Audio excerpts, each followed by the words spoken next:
Great. Okay.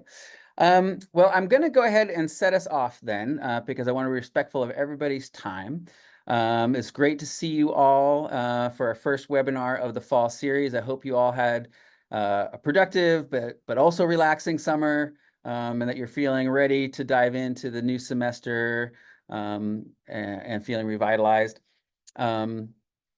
We are, entering into the phase for the Scholars Program where we're reviewing the lessons and thinking about designing and crafting lessons. And so some of our training will be focused around that. This one is open to anyone because from the network and broadly, because whether you're a scholar or whether you're just wanting to design good field lessons, we think that this will be something that you can get something out of. We're really fortunate today to have Mandi Leigh. She is coming to us from Western Colorado University. I don't know Mandi well, but I can share with you that Mandi is initially an ecologist, an aquatic ecologist who's done aquatic work, butterfly work, a variety of different kinds of ecological work, but then found her passion in not only teaching, but in helping others to become good teachers. And I can only imagine, since I didn't have that benefit as a young professor, of anybody giving me any advice about how to be a good teacher. So my students are probably still waiting for that to happen. Maybe it will happen today. And so really, I'm gonna hand it off to Mandi, and just let us welcome Mandi to the group, and looking forward to what you have to share. Awesome. I am super excited to be here with you all. I'll share very quickly that these early field experiences, I know for myself, I didn't really like science. As a middle schooler, as a high schooler, certainly did not like science. And I took my first ecology class here at Western, and we went outside, and I was like, oh, this could be science too. And it completely changed my understanding of what science is and how we can do science. So all of that to say that you are doing amazing work wherever you do it, however you do it. And I'm stoked to be here. While I do my Zoom arrangements, since I don't know y'all, I'm curious if you could share what is your favorite or the animal that most intrigues you? What's your favorite animal or the animal that most intrigues you?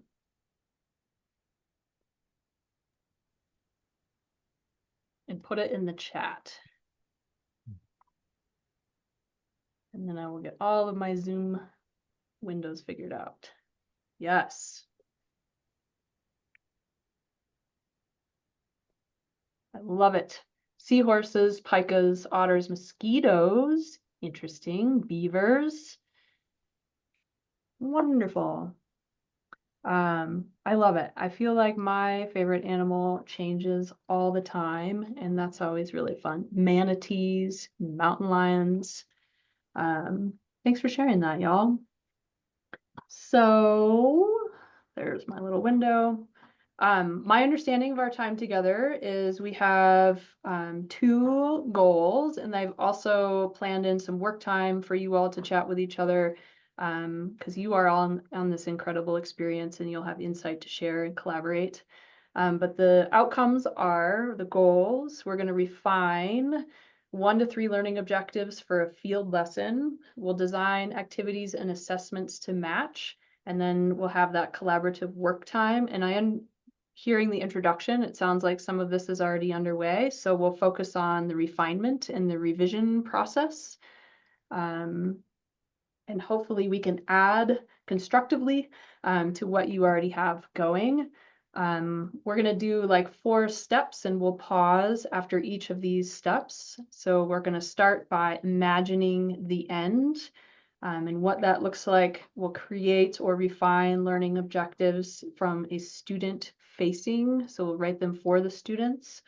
And then we'll talk about universal design learning as it influences how we design courses, and then also how it influences how we define or develop effective assessments. So that is where we're going with our time together. And I saw Susan Washko shared this amazing diagram of undergraduate field experience research network model, the UFERN model. And I love this. This is like exactly what I do when I plan my own lessons. We basically begin with the end in mind and then build experiences and content that is flexible enough to be flexible enough to meet any student's perspectives or worldviews. And we create a setting that is safe for everyone physically, intellectually, so that everyone can learn. So you all shared this. It's lovely, and I'm going to use some of that language, and I hope I do it justice. So the first thing we're going to do is imagine the very end of your field course or lesson. I had a professor who said to me once, "What do you want your students to talk about when they're sitting on a porch with a view 10 years from now? What is the thing that you want them to remember about this course? What do you want them to know, to be able to do? And how do you want them to remember feeling?" So I'm going to stop talking for a couple minutes. And if you're a writer downer, you can just write down some ideas. If you're a typer, go forth and do that. And I'm going to close my window because the skateboarders are here.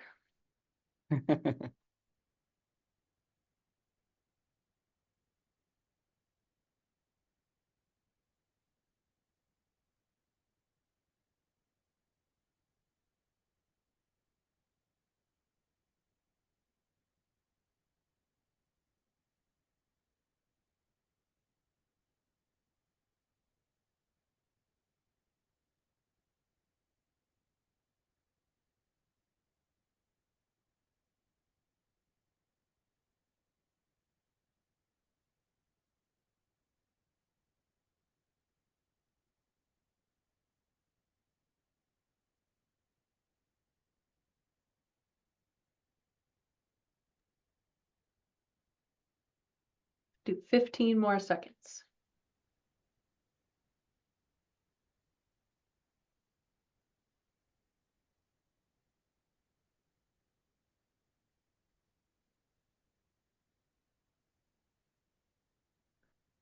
Awesome.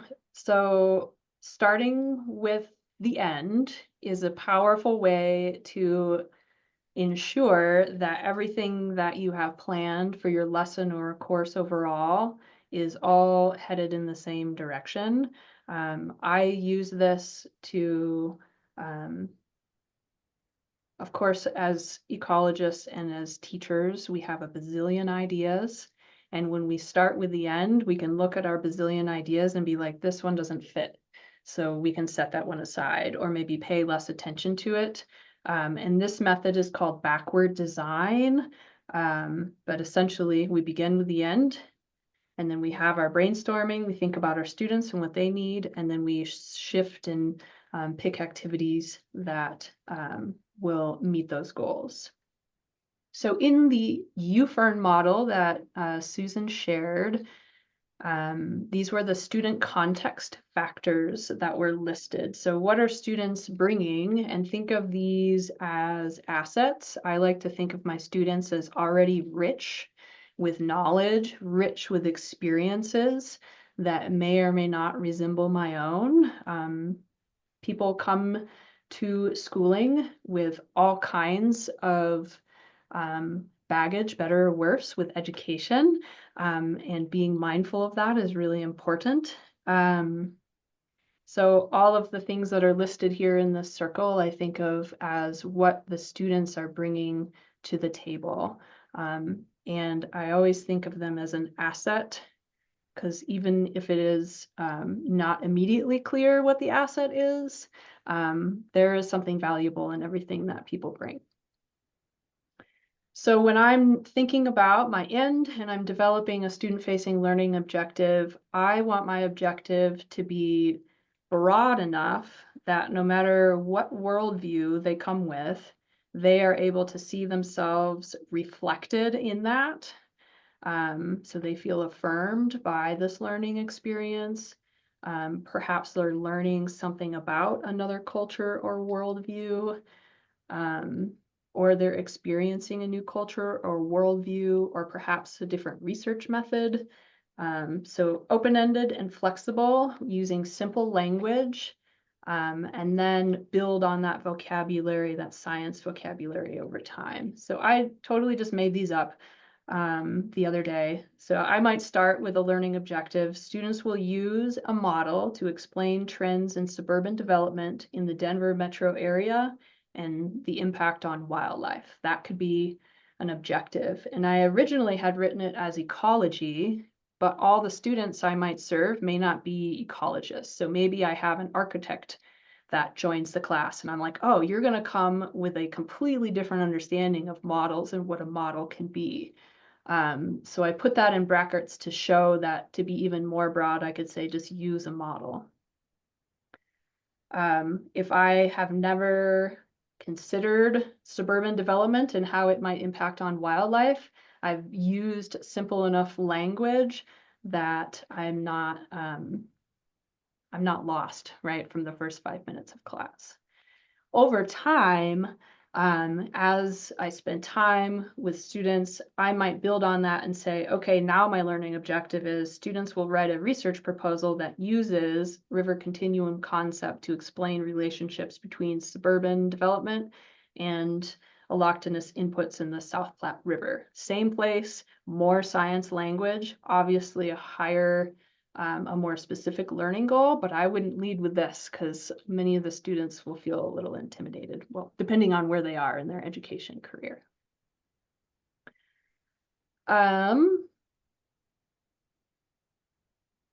These were some of the ones that I saw in a shared drive. These were the student learning objectives, and I think these were like broad ones. Is that correct? These are ones that you're encouraged to use? Yes, no? Yeah?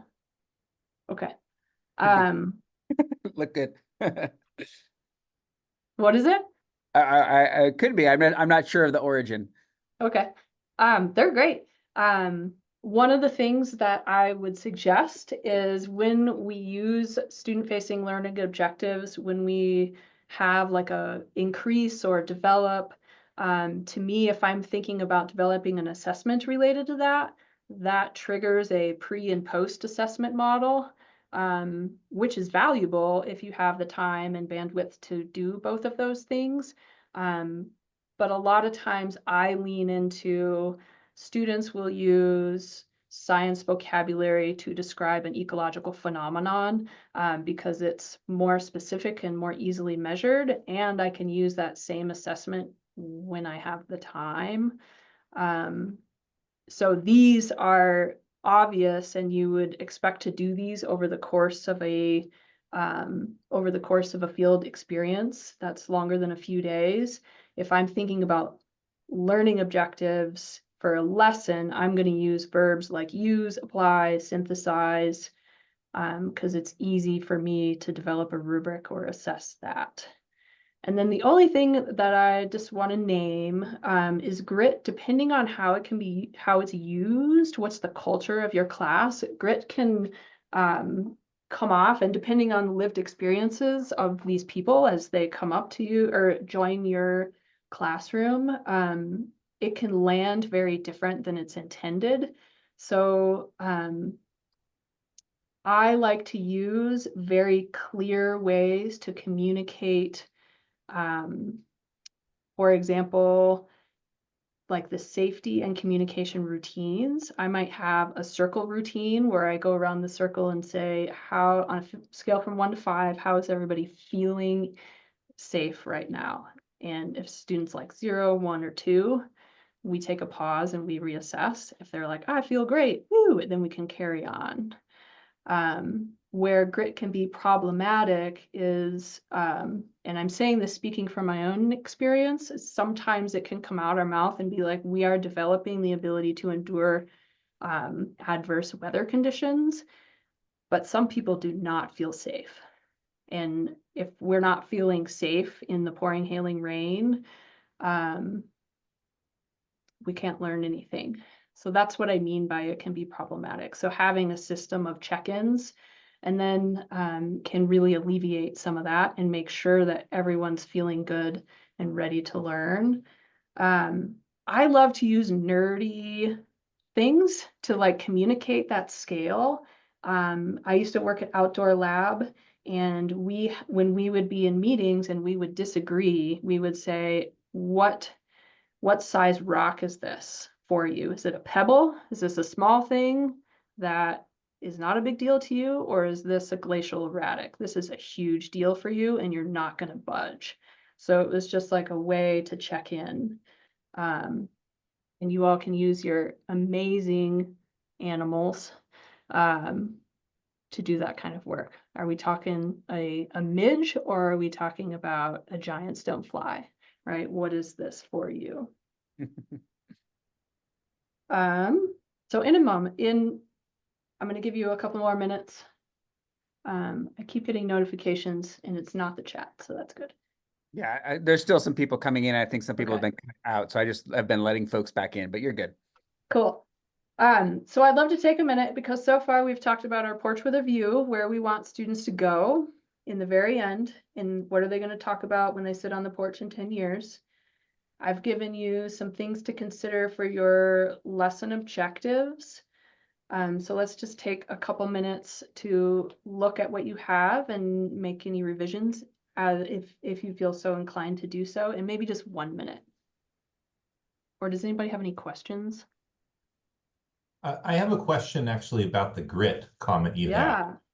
because I can appreciate the reason that such an outcome would exist. And can it be, I mean, I do think what's listed there in some broad way is beneficial for students if, as you say, they're not so overwhelmed by the obstacle that it becomes, you know, all that they see.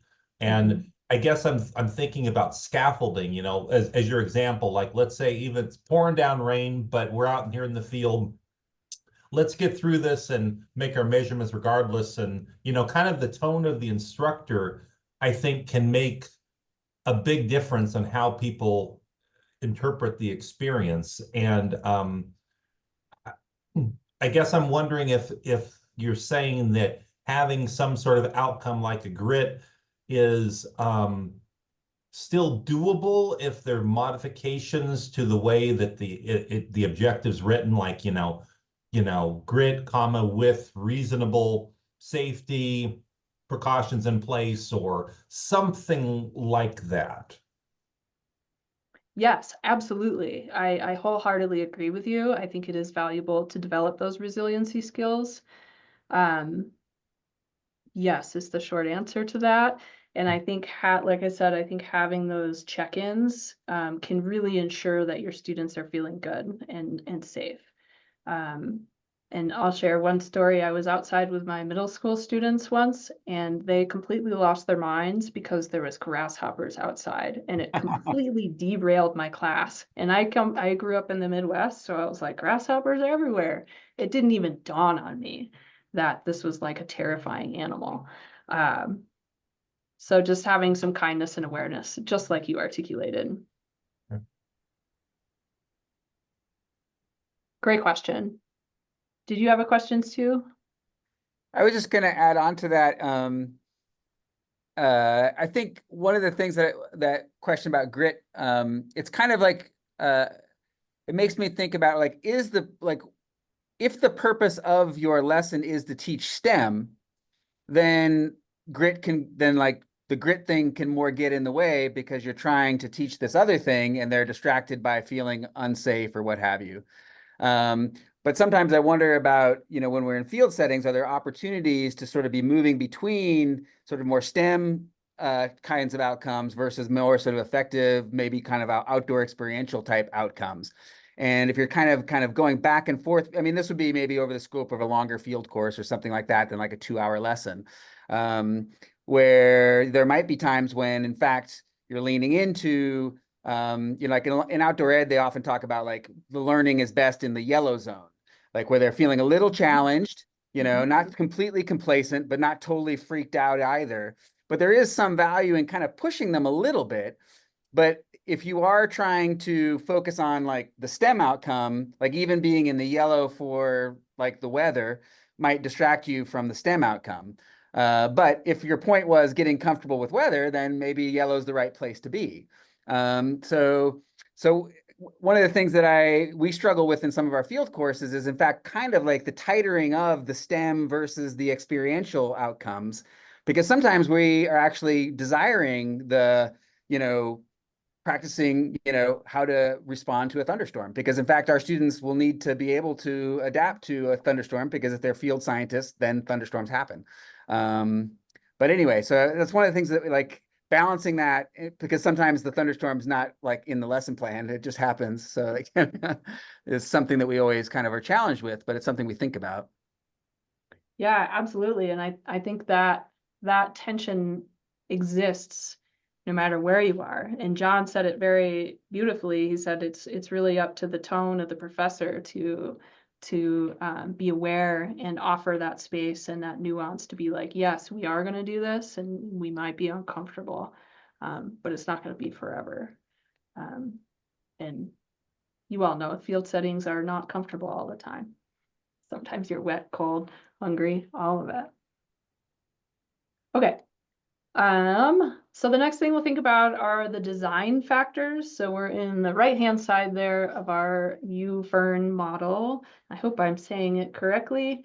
And I love this, and this made me think about how I'm going to design an undergraduate course that I'm thinking about now.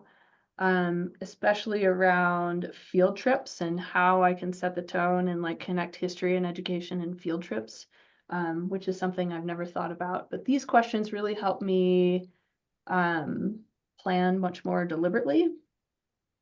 So, and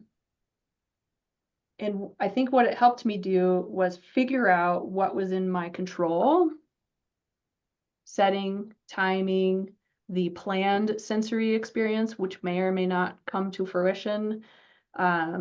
The orientation, this list really got me thinking about orienting students to an experience, or for example, a semester-long education history course, and the types of different activities I would select. And then what is it that I'm willing to hand over to those students and say, I want you to drive this.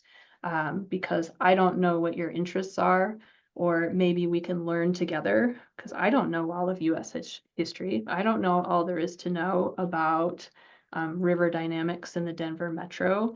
Students know things from where they live, or other places, or their life experiences. So continuing with that same example, if I have the objective, students will use a model to explain trends in suburban development in the Denver metro and the impact on wildlife.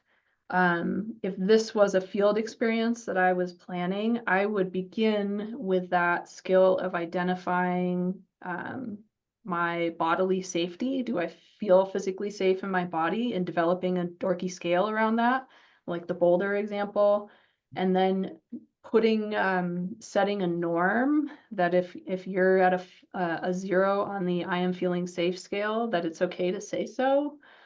I also think about those social interactions and that culture piece that John brought up. I'm planning for safety by having that routine of getting together and doing check-ins. And then I also plan for conflict, because we're human beings. How are we going to deal with conflict? So those are like the cultural pieces that I started thinking about. If I'm doing this in the Denver metro, I'm going to the Rocky Mountain Arsenal National Wildlife Refuge, because they breed black-footed ferrets there, and they have bison, and they have all these cool pieces, all these different wildlife, and it is the middle of the city. When I first moved to the Denver metro, it was like way out on the fringe, and now it's like completely surrounded. It's really an incredible place. It's hot in the Denver metro, so I'm thinking about not spending too much time outside, especially in the middle of the day. That area has lots of experts.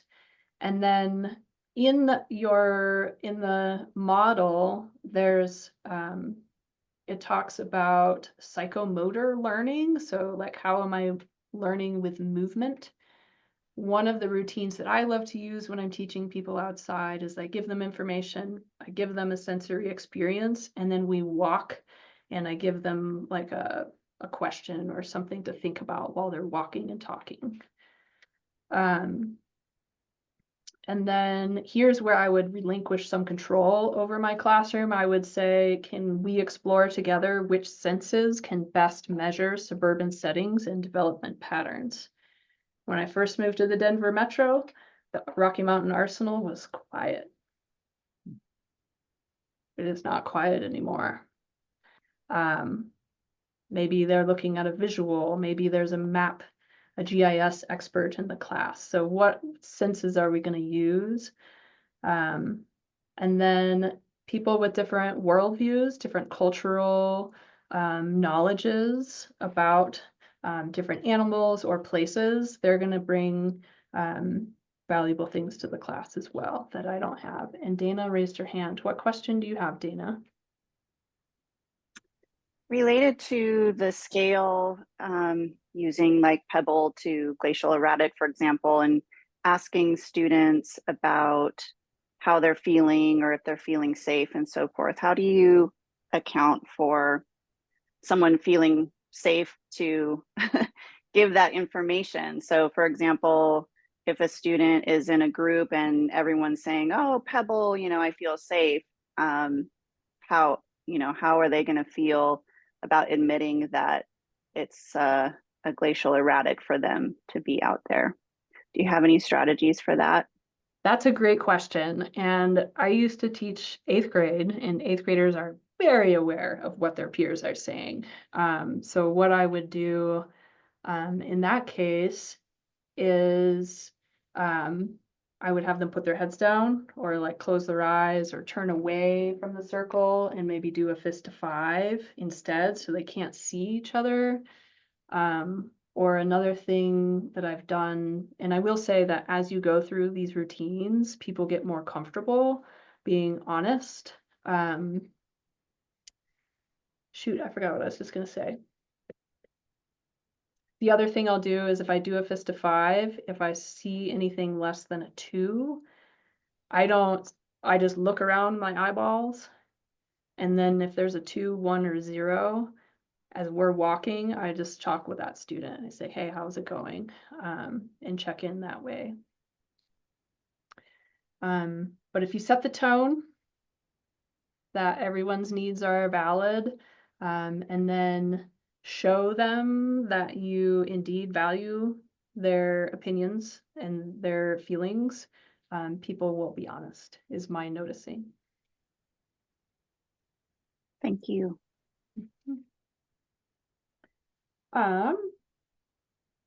So I think, would you like time in breakout rooms now, or do you want a little more information? So if you want a little more information, give me a thumbs up. If you want to talk to your peers, do like this.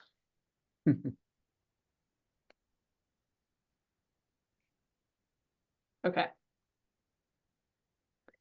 All right, so now I'm thinking about the student experiences and how I'm designing student experiences. And we think about universal design learning, and the ultimate goal here is to have the learner experience things that are purposeful.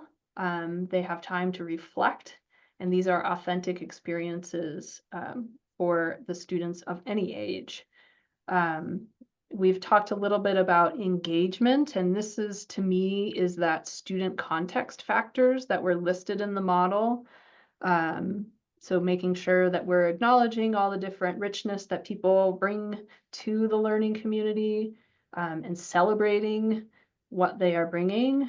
And then for the activities piece, the representation is really just double checking that if I'm teaching ecological models, for example, I'm providing ecological models in different media. For visual people, which is me, I want a picture. I'm also an auditory learner, so I want it like, I can't just read it, even if there is a beautiful picture. I also need to hear it spoken to me.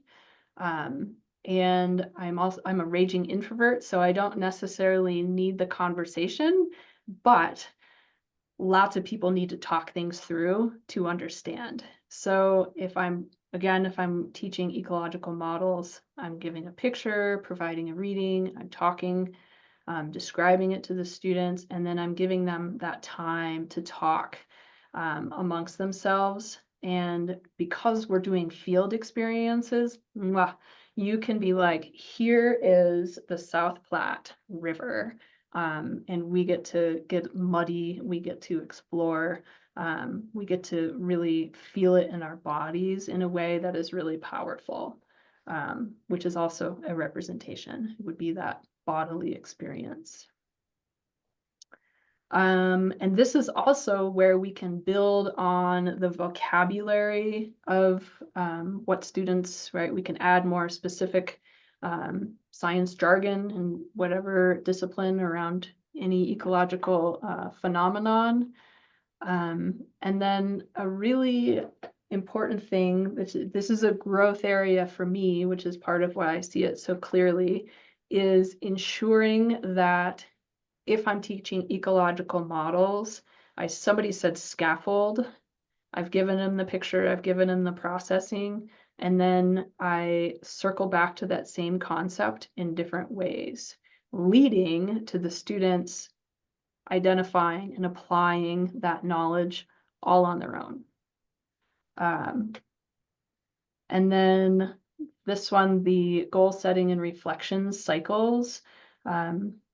I love to use open-ended reflections with my students because my students are mostly online.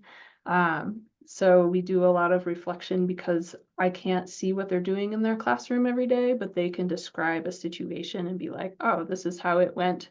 This is what I'll do differently, or this was amazing. Or wow, that really went terrible. I'm never going to do that again. And all of those things are okay. And then our action and expression, this gets into how we're going to assess the students and if they've met our learning goals. And the experience in the assessment should be lined up. So for example, if we're building scientific vocabulary over time, we want to have experiences where they're using that vocabulary that are low risk. There's no grade. And then we're giving them feedback. And then maybe there's that research proposal or whatever your end assignment is going to be. So they have opportunities to learn it, practice it, get some feedback, maybe from their peers or from you. And then there's that final assessment. Are y'all working with young people? Adults, a mix? You know, most of the folks in the certificate program will be working with undergraduates. Okay. Man, they have a different understanding of communication. And I think that's really cool. They are so good at communicating through videos or images. So I really try and invite that in to my courses because one, I don't know it. So they get to teach me things about creating short videos that are informative or beautiful infographics. So I learn from them. And then the other thing that I love about that media is it requires them to distill a lot of information. So in the process of making a 2-minute video that they may or may not post to TikTok, they are distilling and synthesizing a ton of information and communicating it to a stakeholder in a way that is approachable. And that is a skill that is so incredibly important, particularly for the sciences, I find, in the social sciences as well. Let's see, and then also build your assessment explicitly from the learning goals. So where's my example here? So if I'm doing, students will use a model to explain trends in suburban development. I might have a rubric that is students use 5 ecological vocabulary words, or they identify 2 phenomenon or 2 impacts on wildlife, sorry. So it relates specifically to that objective. And that process is, I feel like the whole party in lesson planning is like going back and forth between what I want and the students to learn and the assessment, and making sure it's all connected. My struggle as a writer and as a teacher is I'm not very linear. So I spend a lot of time doing that linear work because I know the students need it, even though I struggle with it. So a little transparency there. So for example, again, if we're working with this ecological model to explain trends, I might, these are 4 different assessments that I might use to see what they have learned over this experience. You know, research proposals are pretty common. Social media campaigns, there's going to be some student in your course, young, old, that is going to get fired up about something that you showed them. And you're going to say, oh, that's really cool. Why don't you create a social media campaign that educates the general public about this? I also love infographics because that's something, if the students are going into the nonprofit sector, creating infographics and brochures is a really important skill. And then lastly, the podcast. I love these because I think of it as a flash nonfiction, so it's nonfiction in a very short way. And I'll share one story from, I know I've already shared a couple stories from middle school, but I'll share this one because I was teaching a waves unit, and I taught it the first year, and it was a total snore. The kids were bored. I was bored. It was a let's not do that one again. And I was going for the walk in the woods. The birds were beautiful. It was spring. The sun was out, and I was like, oh, and I just clicked record on my phone because there were some chickadees just going crazy, and I was like, this is so cool. And from that 5-minute experience, I was like, what if the students themselves went on a treasure hunt to find I called it the most Colorado soundscape. So some of them went to rock concerts at Red Rocks. Some of them ate food that was made in Boulder. A lot of people went skiing and mountain biking, but it allowed them to go on a treasure hunt outside to find noises. They had to identify the source of that noise and then tell us a nonfiction story about how that thing was awesome. To this day, that is one of my most favorite things I have ever taught. So I'll just put that in there and offer it as something to share. And then I'll add one more note about assessment. It's important to distinguish between, is this information that we want our students to know and use appropriately? Is it a skill? Can we, appropriately respond to that thunderstorm, known or unknown? We set up a tent in a sandy wash and on a granite slab, whatever the skill is.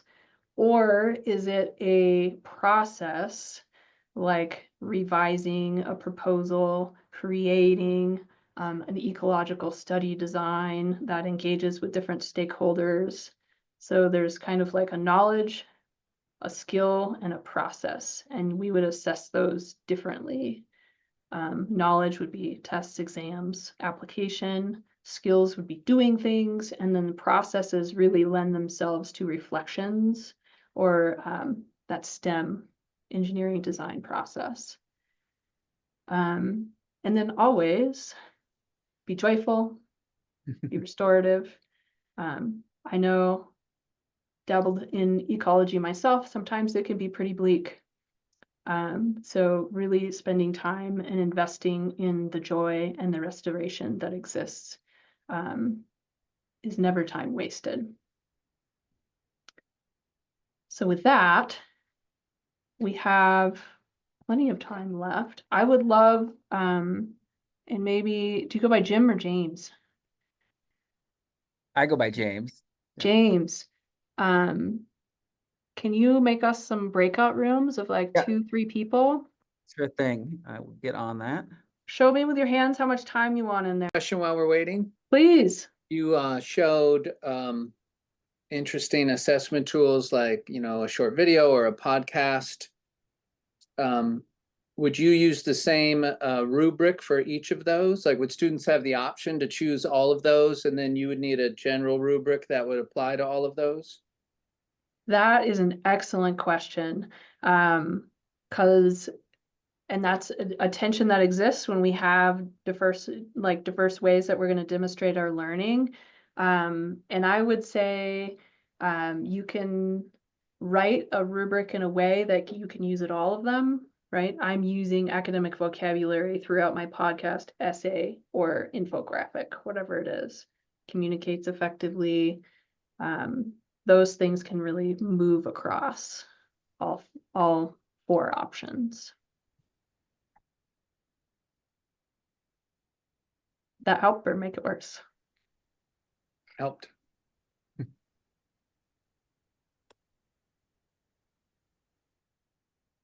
And when I'm going to email this to Susan, and I did include some websites in here to get to that question of how to design or how to evaluate diverse projects.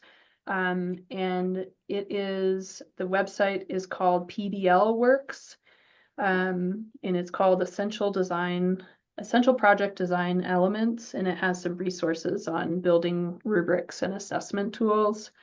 It is designed for like younger students, K-12, but I have used the same things with my undergrads and my grad students, and it's great stuff. So I'll just make that plug.